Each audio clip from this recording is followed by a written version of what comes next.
Hello friends, welcome back to pretty corner. और आज हम लोग करेंगे धर्मराज की कहानी। मैं आप लोगों को आज धर्मराज की कहानी सुनाऊंगी।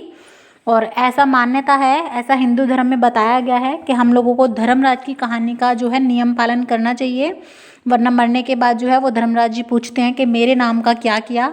और बाकी सारे दान जो पुण्य हम करते हैं वो सब निष्फल हो जाते हैं अगर हमने धर्मराज जी के लिए कुछ नहीं किया तो चलिए शुरू करते हैं कहानी को। धर्मराज जी की कहानी। एक बुढ़िया माई थी, वह व्रत नियम बहुत रखती थी।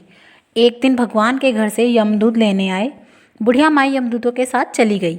आगे गहरी नदी बह रही थी। बुढ़िया माई डूबने लगी। तब यमराज जी ने पूछा, माई गाय दान की हुई है क्या? तब बुढ़िया माई ने मन में गाय माता का ध्यान किया तो गाय माता उपस्थित हो गई। गाय की पूंछ पकड़कर बुढ़िया माई नदी पार हो गई।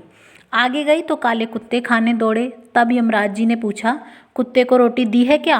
बुढ़िया माई ने मन में कुत्ते का ध्यान किया तो कुत्ते चले गए। आगे चली तो काले कौवे बुढ़िया माई को चोंच मारने लगे। तब यमराज जी ने कहा कि ब्राह्मण की बेटी को सिर में तेल लगाने को दिया है कि नहीं? बुढ़िया माई ने ब्राह्मण की बेटी को याद किया तो कौवे ने चोंच मारना छोड़ दिया। आगे गई तो पैरों में कांटे चुभने लगे। तब यमराज जी ने कहा कि चप्पल दान की है क्या? बुढ़िया माई ने याद किया तो चप्पल पैरों में आ गई। आगे चली तो चित्रगुप्त जी ने यमराज जी से कहा, आप किसको ले आए हो? तब यमराज जी ने कहा कि बुढ़िया माई ने दान पुण्य तो बहुत किया है पर धर्मराज का कुछ भी नहीं किया है, इसीलिए आगे के द्वार बंद पड़े हैं। तो बुढ़िया माई बोली कि मुझे 7 दिनों के लिए धरती पर जाने की आज्ञा दो। 7 दिनों तक कहानी सुनकर उद्यापन करने के बाद वापिस आ जाऊंगी। बुढ़िया माई वापिस धरती पर आ गई। पूरे गांव में खबर फैल गई कि बुढ़िया माई भूतनी का रूप धारण करके आ गई है।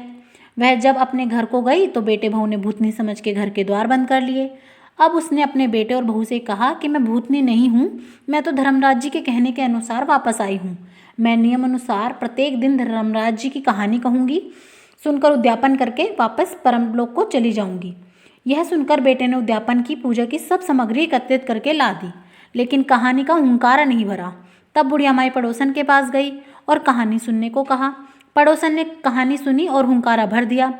बुढ़िया माई ने 7 दिनों के पश्चात कहानी सुनकर उद्यापन कर दिया और सभी सामान दान कर दिया। तब धर्मराज जी ने बुढ़िया माई के लिए धरती पर विमान भेजा। विमान देखकर सभी गांववासी स्वर्ग जाने को तैयार हो उठे। बुढ़िया माई बोली कि मेरी कहानी तो सिर्फ पड़ोसन ने ही सुनी है।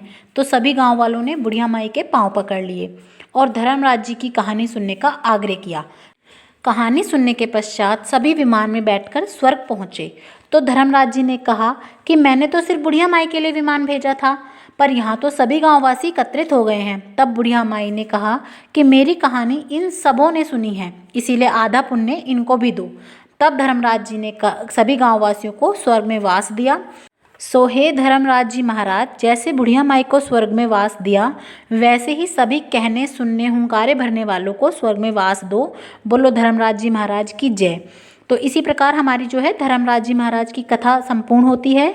और जब आप इसका उद्यापन करेंगे धर्मराज जी महाराज का, तो आप जैसा कहानी में भी आपने सुना है उसी तरह से आप तेल, कंगा, थोड़ा सा राशन, खाने पीने का सामान और गद्दा, बिस्तर यथाशक्ति अनुसार आप जो भी दे सकते हैं, जो भी आपको लगता है डेली की जो हमारी लाइफ है उसमें यूज़ होती हैं चीज़ें, तो वो सब आप दान कीजिए मिनस के और दक्षिणा रखिए। और किसी को जिमा के भोजन करवा के एक टाइम का और कपड़े वपड़े दे के फिर आप अपनी धर्मराज की कहानी का जो है उद्यापन कर सकते हैं।